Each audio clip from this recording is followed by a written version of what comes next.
జనహితం కోరేవారంతా జనసేనలో చేరాలని జనసేన పార్టీ మంగళగిరి నియోజకవర్గ ఇన్ఛార్జ్ చల్లపల్లి శ్రీనివాస్ పిలుపునిచ్చారు. స్థానిక మారిశెట్టి ఫంక్షన్ హాల్లో బుధవారం జనసేన సభ్యత్వ కార్యక్రమాన్ని ఆయన ప్రారంభించారు. ఈ సందర్భంగా ఆయన మాట్లాడుతూ జనసేన పార్టీ సిద్ధాంతాలను బలంగా ప్రజల్లోకి తీసుకెళ్లాలని అన్నారు. ప్రతి కార్యకర్తకు గౌరవ స్థానం కల్పించాలనే ఉద్దేశంతో పవన్ కళ్యాణ్ స్వయంగా వారికి సాధకులు అనే నామకరణం చేశారని అన్నారు. స్థానిక శాసనసభ్యులు రాష్ట్ర ప్రభుత్వ విప్ బుల్షెట్టి శ్రీనివాస్ మాట్లాడుతూ జనసేన కార్యకర్తలు అహర్నిశలు ప్రజా సమస్యలపై స్పందించాలని అన్నారు. ప్రతి కార్యకర్తను నాయకుడిగా ఎదిగే అవకాశాన్ని పవన్ కళ్యాణ్ కల్పించారని, ఈ అవకాశాన్ని ప్రతి కార్యకర్త వినియోగించుకోవాలని, పార్టీ సభ్యత్వ కార్యక్రమాన్ని చిత్తశుద్ధితో పనిచేయాలని ఆయన అన్నారు. తణుకు కాన్స్టిట్యున్సీ, తాడేపల్లి కాన్స్టిట్యున్సీ వీర మహిళలు మరియు జన సైనికులందరూ కూడా పేరు పేరున ఉదయపూర్వ నమస్కారం. మరి ఈరోజు ఈ సభ్యత్వాల గురించి చాలా రకాల సమస్యలు, విమర్శలు కూడా ఉన్నాయి. ఎందుకంటే ఇదివరకు కొన్ని సభ్యత్వాల్లో ఈ గ్యాప్లో కొన్ని మనం ఇవ్వలేకపోయాం. మొన్న లాస్ట్ టైం జరిగిన దాంట్లో రెన్యూలు చేసుకోలేకపోయాం. అప్పుడు ఇంకా పార్టీ ఏంటంటే లాస్ట్ ఇయర్ ఎలక్షన్ చేయడం, సభ్యత్వాలు నమోదు చేయకపోవడం వల్ల కొన్ని ఇబ్బందులు జరిగినాయి. అయినప్పుడు కూడా చేసిన ప్రతి ఒక్కరు కూడా మనం చెక్కులు ఇచ్చి బాధ్యతను పార్టీ తీసుకుంది. ఖచ్చితంగా మనం కూడా ఇచ్చాం. తాడేపల్లిలో అలాంటివి నాకు తెలిసి ఏమి మిస్ అవ్వలేదు. అందులో ఏమైనా మిస్ అయినాయేమో కనుక్కుందాం. తప్పకుండా మీకు ఏ ఇష్యూ వచ్చినా సరే మీరు రండి ఇక్కడికి. నా వల్ల అంటే what is the real strength అనేది మనకి తెలియాల్సిన అవసరం ఉంది. ఆ స్ట్రెంగ్త్ మనకి కళ్యాణ్ గారు కూడా చెప్పింది అదే, ఇది డబ్బుల కోసం చేసేది కాదు. మీరు ఇచ్చే డబ్బుల్ని మళ్ళీ మన కుటుంబాలకు ఇచ్చేలాగే మళ్ళీ ఆయన కూడా 2 కోట్ల రూపాయలు ఆయన విరాళాన్ని ఇచ్చి మీ అందరికీ మళ్ళీ సభ్యత్వాలు డబ్బులు తక్కువైనా చేయాలనేది ఆయన ఉద్దేశం. చాలామందికి ఇప్పుడు కొత్తగా మేము అడిగింది ఏంటంటే, ఏదైతే యాక్సిడెంటల్ డెత్ అనేది అందరికీ రాదు, అలాగే జరిగిన సడన్ డెత్లు ఎక్కువ అయిపోతూ ఉన్నాయి ఈ మధ్యన. ఎందుకంటే సడన్గా మన కరోనా వచ్చిన తర్వాత 32 సంవత్సరాల పిల్లల నుంచి కూడా చనిపోతూ ఉన్నాయి. కాబట్టి ఇవన్నీ కూడా చాలా అవసరం అని కూడా మేము అందరూ కూడా సార్కి చెప్పడం జరిగింది. చెప్తే ఆయన ఏమన్నారంటే, సరే మన డబ్బుల నుంచి ఒక 50,000 ఇద్దాం, ఎమ్మెల్యేలు ఉన్న చోట కానీ అక్కడ ఉన్న నాయకులు కానీ ఒక 50,000 ముందు ఇమ్మీడియట్గా ఇచ్చేయండి, మనం ఒక 50,000 పంపిద్దాం, ముందు 1,00,000 రూపాయలు వాళ్ళకి ఇద్దాం, ఆ తర్వాత ఇన్సూరెన్స్ కంపెనీలు ఒప్పుకుంటే అది కూడా మనం ఏర్పాటు చేద్దామని కూడా ఆయన చెప్పడం జరిగింది. ఇంకా మనకి కొన్ని డౌట్స్ ఉన్నాయి. ఇవాళ ఒక విలేజ్లో ఇంకో ఊళ్ళో ఉండి విలేజ్లో ఉంటున్నారు, టౌన్లో చేస్తున్నారు, మళ్ళీ అక్కడికి మార్చాలంటే మార్చట్లేదు. అలా కాకుండా ఎడిట్ ఆప్షన్ వచ్చింది. ఇప్పుడు ఎక్కడ ఆధార్ కార్డు ఎక్కడ నివాసం ఉంటే అక్కడికి మనం మార్చుకునే అవకాశాన్ని ఇన్సూరెన్స్ కంపెనీలతో కూడా మాట్లాడి పార్టీ నిర్ణయం తీసుకోవడం జరిగింది. అంతేకాకుండా గడిచిన 19 నెలల్లో జన సైనికుల పరిస్థితి రాష్ట్రం అంతా కూడా నేను తిరుగుతూ ఉన్నాను. నా కాన్స్టిట్యున్సీలోనే చూసుకుంటున్నాను. నేను ఉన్న చోట నాకు అక్కర్లేదు. కలిసిన 19 నెలల్లో మనం ఎవరికి రేషన్ కార్డు కూడా ఇవ్వలేదు. కొత్తగా రేషన్ కార్డు కానీ ఒక ఇల్లు కానీ మనం ఇవ్వలేకపోయాం. కారణం కూడా మీకు తెలుసు, రాష్ట్ర ఆర్థిక పరిస్థితి లేదు. కాబట్టి చాలామందిలో నిరాశ నిస్పృహలతో ఉన్నాం. ఏంటి, పార్టీ గెలిచింది, మనం ఏం చేసుకోలేకపోతున్నాం అని కూటమిలో ఉన్న నాయకులు, అటు తెలుగుదేశం కూడా అనుకోవచ్చేమో నాకు తెలీదు.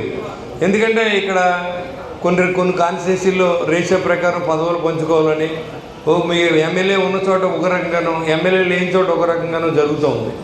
పూర్తిగా ఇది లేదు. ఇదివరకంటే ఎన్ఆర్జీఎస్ వర్క్స్ అవన్నీ ఇచ్చేవారు. 2014-19 జరిగిన చంద్రబాబు నాయుడు గారి పరిపాలనలో కొన్ని అలాంటివన్నీ వర్క్స్ ఇచ్చి కార్యకర్తలని ఎన్నుదన్నుగా ఉండే పరిస్థితి ఉండేది. 2014లో జనసేన పార్టీ ఒక్కడిగా స్టార్ట్ అయ్యి 2019లో రాజకీయంగా రూపాంతరం చెంది కొంతమంది ఎంపీటీసీలు, కొంతమంది జెడ్పీటీసీలు, ఒక ఎమ్మెల్యే, అలాగే చాలామంది సర్పంచులు, అలా రాజకీయంగా ఎన్నో ఒడిదుడుకులు ఎదురై ఏదైతే 2019లో పోరాట యాత్ర పవన్ కళ్యాణ్ గారు ఆ రోజు ఇచ్చాపురం నుంచి ప్రారంభించిన సందర్భం 2018లో పాయకరావుపేటలో జనసేన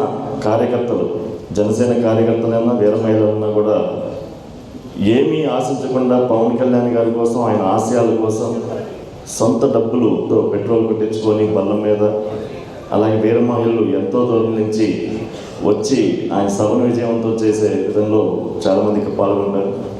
అలాంటి కార్యకర్తలు ఫ్లెక్సీ కడుతూ ఆ రోజున పాయకరావుపేటలో చనిపోతే వాళ్ళ ఇంటికి వెళ్ళినప్పుడు పవన్ కళ్యాణ్ గారు చదించిపోయి వీళ్ళకి మనం ఏం చేయాలి, నా కోసం మీరంతా కష్టపడుతున్నారు, ఏం చేయాలని చెప్పి ఆ రోజున ఆయన సంకల్పం చేసి ఈ యొక్క క్రియాశీలక సభ్యత్వం రూపాంతరం చెందింది. 2020లో కరోనా టైంలో ఒక్క 5 కాన్స్టిట్యున్సీలో మొట్టమొదటిగా ఇచ్చాపురం, రాజోలు, మంగళగిరి, నెల్లూరు, అనంతపురం. ఆ రోజే ఎంతమంది జాయిన్ అవుతారో తెలియదు. 5 లక్షల రూపాయలు మనం ప్రకటించాలి, దానికి ఎంతైతే బాగుంటుందని చెప్పి మా కోర్ కమిటీ అంతా రోజున మీటింగ్ పెడితే 500 రూపాయలు అయితే బాగుంటుంది అంటే ఆ రోజు ఇన్సూరెన్స్ కంపెనీ వాళ్ళతో అంటే ఆ రోజున ఉన్న పరిస్థితుల్లో ఏ రాజకీయ పార్టీ, ఈ రోజున చాలా పెద్ద పార్టీలు ఉన్న ఏ రాజకీయ పార్టీ కూడా ఈ 5 లక్షల రూపాయల ఇన్సూరెన్స్ కార్యక్రమం లేదు. మొట్టమొదటిసారిగా పవన్ కళ్యాణ్ గారే దీన్ని ప్రారంభించారు. అది మనం గమనించాలి. ఎందుకంటే మన ఎందుకు పవన్ కళ్యాణ్ గారు పడే తపన నిరంతరం మేము దగ్గర అంటే అందరికంటే కొంచెం అదృష్టవంతుని. ఎందుకంటే మంగళగిరిలో నేను దగ్గరగా ఉండి ఆయన చూస్తూ ఉంటాను. ప్రతి విషయం క్షుణ్ణంగా ఆయన మనసుకు వేసుకొని దాని పరిష్కారం కోసం చాలా దీర్ఘంగా దాన్ని ఇచ్చేస్తాడు.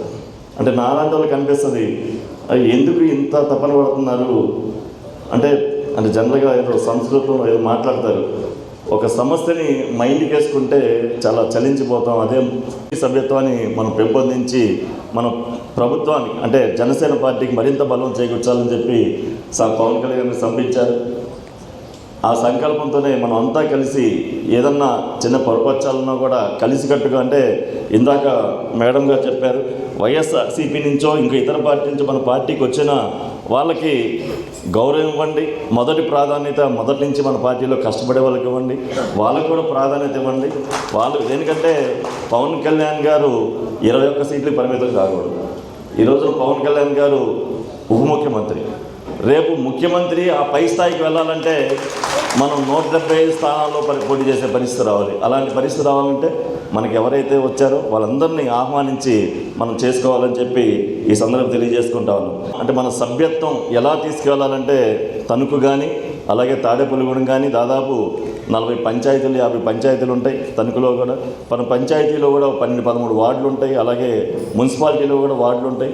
వీటన్నిటికీ అనుసంధానం చేసుకొని మనం వెళ్ళాలని చెప్పి ఈ సందర్భం తెలియజేసుకుంటూ అలాగే మీకు ఏమైనా సమస్యలు ఉంటే కూడా మైక్ పంపిస్తాం, ఈ సాధక చేసేవాళ్ళు చెప్పవలసిందిగా కోరుతా ఉన్నాం.